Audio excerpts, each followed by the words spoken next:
Watching news at Prime, let's bring you another conversation now. New ANC Youth League President Collen Malatji has committed to tackling rampant unemployment among young people in South Africa, including the issue of gender-based violence. He returned to the position unopposed at the recent elective conference. Malatji joining us now for more on the conversation. Mr. Malatji, good evening to you. Thank you very much for your time. The understanding is that you were re-elected unopposed, including the top leadership that is going to be serving with you. What's your assessment of this electoral outcome?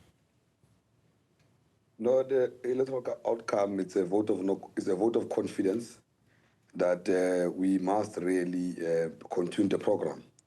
I think the understanding is that we've spent the past 2 years, 7 months building our internal structures, and we lost out on an opportunity of organizing externally. And I think this time, now that we've got strong structures, we've grown from what we were to what we are now, especially after the disbandment of the Youth League with many challenges of structural problems. And I spent my whole term, the last term, trying to build strong structures for the ANC Youth League. Now, I mean, the second term is about mobilizing and fighting for youth interests in all corners of the country, but also fighting for the African National Congress to come back as a parliament of the people.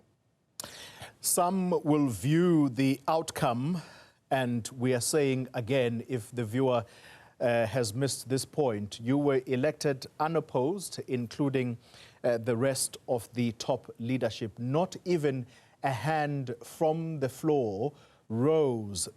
Critics are going to say this is undemocratic.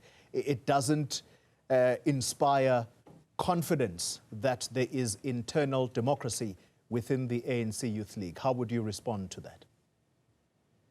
People will say that, and people don't know the African National Congress. The ANC and its leagues are the only democratic organization in South Africa, as things stand now. And we allow the process through our guidelines of branch nominations, and branches nominated us were the only ones who made the threshold, but also an opportunity was given for anyone to raise anyone from the floor. And you know, contestation doesn't mean that even when people have confidence of the program, our obsession is to unite the movement and make sure that we close rank. We're under siege, the ANC is under attack from all corners, whether it's the USA or external or internally, whether it's Afro Forum, whether it's everyone else who want to see the ANC out of power, because the obsession is to reverse the gains of freedom. Now, people thought there'll be chaos, like any other conference of the Youth League in the past, where people are fighting for positions. This time around, the youth of the ANC said, there's no time to fight for positions, let's focus on commissions.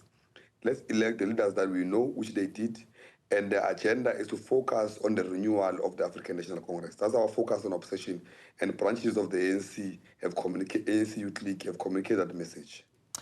The obsession cannot only be to look inward, as you say, renewing the ANC and all of the statements that come with that. The obsession has got to be with the youth of South Africa.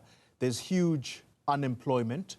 The matter of gender-based violence is being championed by other organizations, and yet here you are as a youth wing of the ANC, which calls itself the leader of society. Where have you been all along on these issues?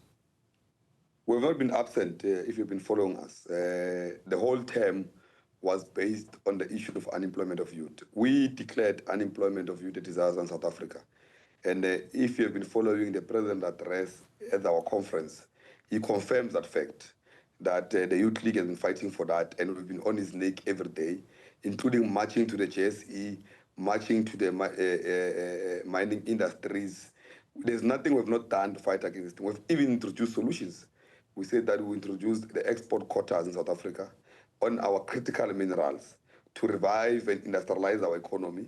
And we believe that can assist to resolve the issue of unemployment. We've also went further to say that the issue of the skills revolution is very important, and the TVET colleges must be the center of our agenda, because if you want to industrialize the economy, you need skills that are in demand in the economy. And we felt that our education system has not been responding fully to what is required to boost the economy. We need economic corridors in provinces, agricultural processing in Mpumalanga, Limpopo, mining education as early as high school must be brought in so that the economic demand will respond to the skills that are requested by the economy. And we've given that. We've even told the youth, including myself, who must reskill themselves to respond to the economic demand of this country. On gender-based violence, we're one of the first to fight against it, even when other partners, including the NGOs that joined hands with us, we fought side by side with them. We've even joined hands with them in the protests against gender-based violence because we agree that it's a disaster, and we're happy that it's declared as such, as same as unemployment. Now, we've not stopped fighting. We fight internally and externally. That's what I'm saying. At this term, the new term, we've got our structures very strong. They are ready to fight any battle any day. Now, those structures who are very strong now are going to be externally to mobilize the youth, everyone else, towards the agenda of uniting everyone in society against a program of making sure that a disaster called unemployment is addressed, a disaster called gender-based violence is addressed.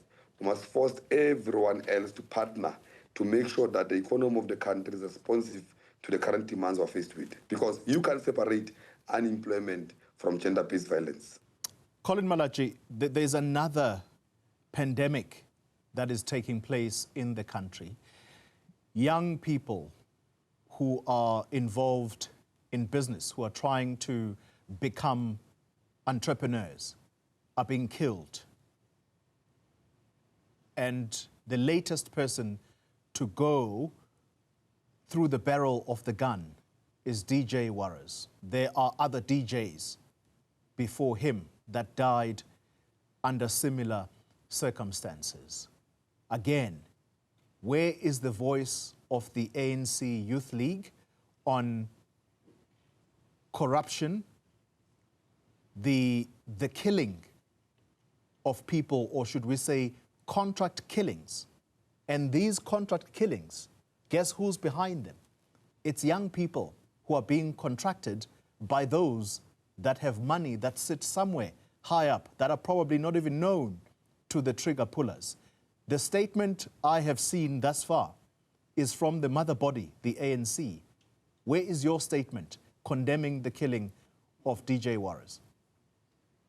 Look, we've spoken about, it's not only about DJ Warras. Many other people have been killed in South Africa, and we've always spoken about it. I think the Youth League has been clear, even following us, we're anti-corruption, we're anti-violence, and we've always linked all of these problems, as you are saying, to high level of unemployment. That's why we have to create a disaster. As long as there's high level of unemployment, everyone will do everything in their power to survive, even if it means that they're recruited in crimes by drug lords and everyone else. They'll do it as long as we're not responsive to that. That's why to industrialize our economy again and create opportunities for the youth of this country, it will stop many other issues that are faced with. And the president of the country, who must be selfish about it, must put South Africa first. All critical minerals are here in Africa. That has to do with addressing one of these problems. There's no economy. Even the China industrialization program is based on minerals of Africa.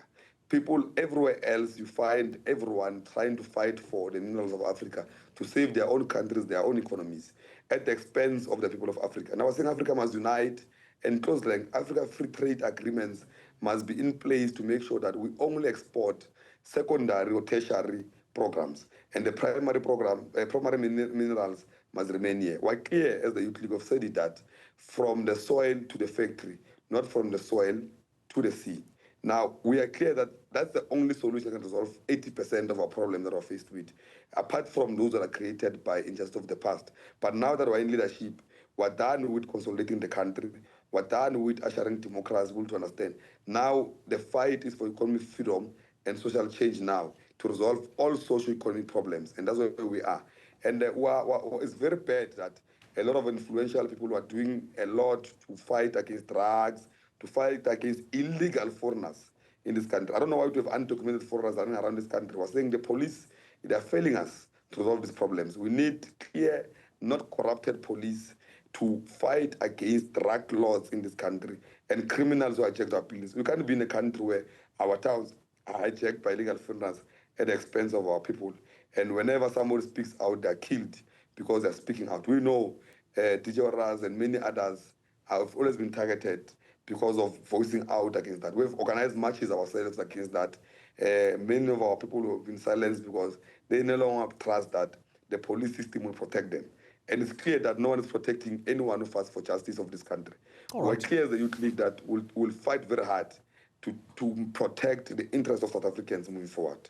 Very quickly, how do you respond to assertions that seem to suggest that your re-election as president of the Youth League boosts the chances of Fikile Mbalula, the Secretary General of the ANC, to become president? The strategic debate of the ANC is not open. When it's open, we'll express ourselves. We are a province of the ANC and a league of the ANC. We participate fully in conference of the ANC. When that time comes, we'll have no fear to respond on who we prefer. But what we can inform you now, we are going to consolidate and mobilize everyone to support a clear, united conference of the ANC that will elect leadership on consensus to make sure that we don't have time to be singing and fighting over position when we're at 40%. Our fight now is to take back the ANC to its position as a leader of society and the parliament of the people. Anything else are sideshows. Collen Malatji, thank you very much for your time. Newly re-elected president of the ANC Youth League.